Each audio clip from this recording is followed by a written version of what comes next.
आज हम आपको बताने वाले हैं बॉलीवुड की एक ऐसी जानी मानी अभिनेत्री यानी एक्ट्रेस के बारे में जिन्होंने आज तक किसी भी रोल को करने से मना नहीं किया। इन्हें जिस तरह का काम दिया जाता है ये उसी काम को करना शुरू कर देती है और ये अपने काम को इतनी शिद्दत से करती है कि मानो इन्हें स्पेशली उसी किरदार के लिए बनाया गया हो। एक समय था जब इन्हें फिल्मों में काम नहीं मिल रहा था, लेकिन आज इनका फिल्मी दुनिया में काफी ऊंचा नाम चलता है। इतना ही नहीं, जब से इन्होंने OTT प्लेटफॉर्म्स पर काम करना शुरू किया तब से इनके चाहने वाले इन्हें नेटफ्लिक्स की क्वीन के नाम से बुलाते हैं।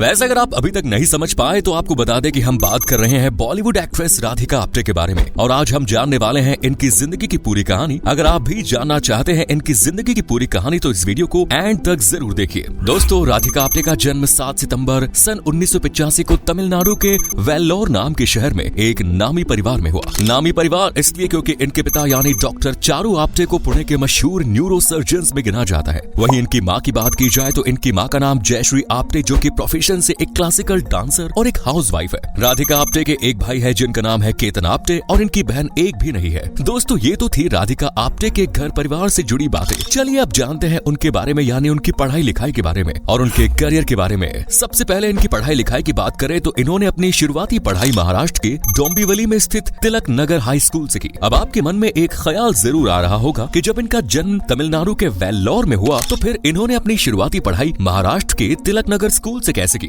अगर आपके मन में भी ये सवाल है तो आपको बता दें कि जब राधिका आप्टे का जन्म हुआ तो उस वक्त इनका पूरा परिवार वेल्लोर में ही रहता था, लेकिन जब कुछ समय बाद इनके पिता का ट्रांसफर हो गया तो इनका पूरा परिवार पुणे में शिफ्ट हो गया। इस वजह से राधिका ने अपनी पढ़ाई लिखाई भी महाराष्ट्र और पुणे से की। वैसे कहा जाता है कि राधिका आप्टे शुरू से ही पढ़ाई में कुछ खास इंटरेस्ट नहीं रखती थी, लेकिन जैसा कि हमने आपको बताया कि इनके पिता एक जाने माने सर्जन थे, इसलिए इनका भी फर्ज बनता था कि पढ़ लिख कर कुछ बने और अपने माता पिता का नाम पूरे देश में रोशन करे जैसे कि इनके पिताजी का है। अब क्योंकि राधिका आप्टे का पढ़ाई में मन नहीं लगता था तो वो इसी बात को लेकर काफी टेंशन में रहती थी, क्योंकि देश दुनिया के हर बच्चे की तरह वो भी नहीं चाहती थी कि उनकी वजह से उनके पिता का नाम खराब हो। इसलिए वो पढ़ती रही और स्कूल में अच्छे नंबर से पास होने के बाद उन्होंने पुणे के फर्ग्यूसन कॉलेज से अपनी कॉलेज की पढ़ाई खत्म की। इन्होंने अपना ग्रेजुएशन मैथ्स और इकोनॉमिक्स से पूरा किया। भले ही शुरुआत में इनका पढ़ाई में मन ना लगता हो, लेकिन जैसे जैसे ये बड़ी होती गई इन्हें पढ़ाई में इंटरेस्ट आने लगा और यही वजह रही कि इन्हें कॉलेज में काफी अच्छे मार्क्स मिले। इसके बाद इन्होंने अपने आगे की पढ़ाई के लिए लंदन के एक कॉलेज को बेस्ट माना, जिस वजह से इन्होंने अपने पिता से कहा कि मुझे आगे की पढ़ाई के लिए लंदन जाना होगा। और आप तो जानते हैं कि अमीर लोग कहाँ अपने बच्चों से कुछ करने से मना करते हैं, वो तो अपने बच्चों की हर बात मानते हैं, लेकिन सिर्फ अच्छी बातें, जैसे कि राधिका ने अपने पिता के सामने रखी। इनके पिता ने भी इनके भविष्य को देखते हुए इन्हें आगे की पढ़ाई करने के लिए लंदन भेज दिया और लंदन में जाकर राधिका ने वहाँ के ट्रिनिटी लाबेन कॉलेज से अपनी आगे की पढ़ाई पूरी की। वैसे क्या आप जानना नहीं चाहते कि इन्होंने लंदन में जाकर अपनी आगे की पढ़ाई किस क्षेत्र में की? तो आपको बता दें कि लंदन में जाकर इन्होंने अपनी आगे की पढ़ाई एजुकेशन फील्ड में नहीं बल्कि म्यूजिक और डांसिंग फील्ड में की। जी हाँ, इन्होंने लंदन के ट्रिनिटी लाबेन कॉलेज से म्यूजिक की पढ़ाई की। दरअसल हमने आपको ये तो बताया कि इन्हें बचपन में पढ़ाई करने में इंटरेस्ट नहीं था, लेकिन अब करियर की बात आ रही है तो आपको बता दें कि जहाँ इन्हें पढ़ाई लिखाई में कोई इंटरेस्ट नहीं था, वहीं इनका ज्यादातर ध्यान सिर्फ फिल्म्स और सीरियल्स में ही लगा रहता था। वो तो इनके पिता के प्रेशर की वजह से इन्हें पढ़ाई करनी पड़ती थी। खैर, इन्होंने पढ़ाई के साथ साथ बचपन से ही अपने करियर की शुरुआत कर दी। 18 साल की उम्र से ही एक मराठी थिएटर में काम करना शुरू किया जिसका नाम था नको रे बाबा। इस थिएटर में इन्होंने सिर्फ कुछ समय तक ही काम किया। इसके बाद इन्होंने बहुत सी थिएटर्स में थोड़े थोड़े समय के लिए काम किया, जिनमें पूर्ण विराम, कन्यादान, मात्रा रात्रा जैसे कुछ और थिएटर शामिल है। अभी इन्होंने फिल्मों में काम इसलिए नहीं किया क्योंकि इन्हें लगता था कि इनके अंदर एक दो कमियां हैं जिनका सुधार करना बहुत जरूरी है और इसीलिए ये लंदन गई थी। दोस्तों, जब ये लंदन से वापस लौट कर आई तो ये अपने लिए काम की तलाश में लग गई। राधिका के लिए काम ढूंढना बाकी सभी एक्टर और एक्ट्रेस की तरह जरा भी कठिन नहीं था, बल्कि इनके लिए तो अपना पहला काम ढूंढना काफी आसान रहा, क्योंकि जहाँ दूसरे लोगों के लिए मुंबई एक नया शहर होता है और कोई भी जान पहचान नहीं होती, वहीं इनकी मुंबई में बहुत से लोगों से जान पहचान थी।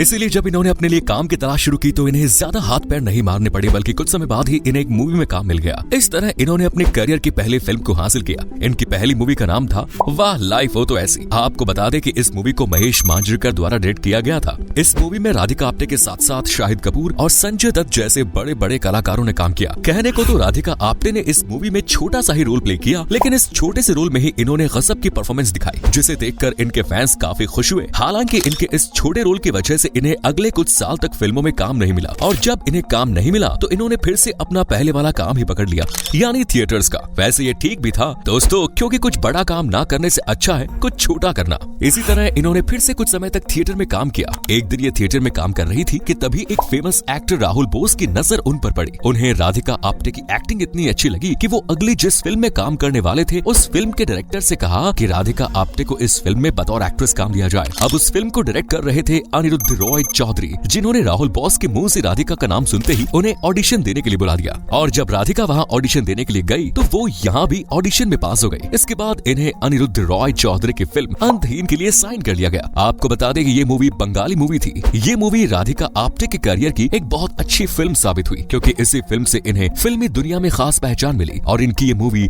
एक हिट मूवी साबित हुई। इसके बाद इन्होंने शोर इन द सिटी और that day after every day जैसी फिल्मों में काम किया, लेकिन दोस्तों इनकी ये फिल्में कुछ खास कमाल नहीं दिखा सकी, यानी ये सभी फिल्में एवरेज ही रही। इन एवरेज फिल्मों को करने के बाद राधिका आप्टे ने 1 साल का रेस्ट लिया और साल 2015 में आई बदलापुर मूवी। इस मूवी ने तो राधिका आप्टे को फर्श से अर्श तक पहुंचाने का काम किया। इसके बाद इन्होंने अपनी लाइफ में कभी पीछे मुड़कर नहीं देखा। इस मूवी के बाद इन्होंने हंटर, रविंद्रनाथ टैगोर और द ब्राइट डे जैसी फिल्मों में अपना बेहतरीन परफॉर्मेंस दिया। वैसे दोस्तों आपकी जानकारी के लिए बता दें कि इन्होंने फिल्मों के साथ साथ बहुत सी नेटफ्लिक्स मूवीज में भी काम किया है। इन्होंने आज नेटफ्लिक्स पर अपना इतना बड़ा नाम बना लिया कि इनके चाहने वाले आज इन्हें नेटफ्लिक्स की क्वीन कहकर बुलाते हैं। और इस बात से राधिका आप्टे को भी कोई नाराजगी नहीं, क्योंकि उन्हें अच्छा लगता है जब उनके चाहने वाले इस तरह से उनकी तारीफ करते हैं। बात करें इनकी बेहतरीन फिल्मों की तो उनमें बदलापुर, मांझी और हंटर जैसी कई फिल्में हैं। दोस्तों यूं तो राधिका आप्टे को जिस तरह के रोल दिए जाते हैं वो अक्सर उस रोल को करने के लिए तैयार हो जाती है। उन्हें कोई फर्क नहीं पड़ता कि वो रोल कैसा है। इसके अलावा उन्हें जो भी रोल दिया जाता है वो उस रोल को काफी अच्छे से प्ले करती है। यही वजह है कि उन्हें आज सभी एक्ट्रेस से हट के माना जाता है। लेकिन दोस्तों अपनी इसी सोच के चलते एक बार राधिका आप्टे को काफी बेइज्जती का सामना करना पड़ा। 2015 में उनका एक वीडियो वायरल हुआ जिसमें वो कुछ ठीक हालातों में नहीं दिख रही थी। अब कहने वालों का कहना था कि राधिका का ये सीन अनुराग कश्यप की शॉर्ट फिल्म का है जिसमें राधिका को ये रोल करने को दिया गया। वहीं कुछ लोगों ने इस वीडियो को गलत नजरिए से देखा और राधिका आप्टे को खूब ट्रोल किया। बात की जाए राधिका आप्टे के अवार्ड्स की तो इन्होंने अब तक बहुत सारे अवार्ड जीते हैं, जिनमें सन 2016 में बनी 5 मूवी के लिए Indian film festival of Los Angeles award, 2018 में international Emmy awards for Lust Stories और स्क्रीन अवार्ड, वहीं साल 2022 में most stylish OTT star award जैसे बहुत से अवार्ड्स मिल चुके हैं। अब आखिर में बात इनके कुल धन संपत्ति की तो 2023 के हिसाब से राधिका आप्टे करीबन 83 करोड़ रुपयों की अकेली मालकिन है। तो दोस्तों ये थी राधिका आप्टे की जिंदगी की पूरी कहानी। अगर आपको भी ये वीडियो पसंद आई तो वीडियो को लाइक करके पेज को फॉलो जरूर करें। धन्यवाद।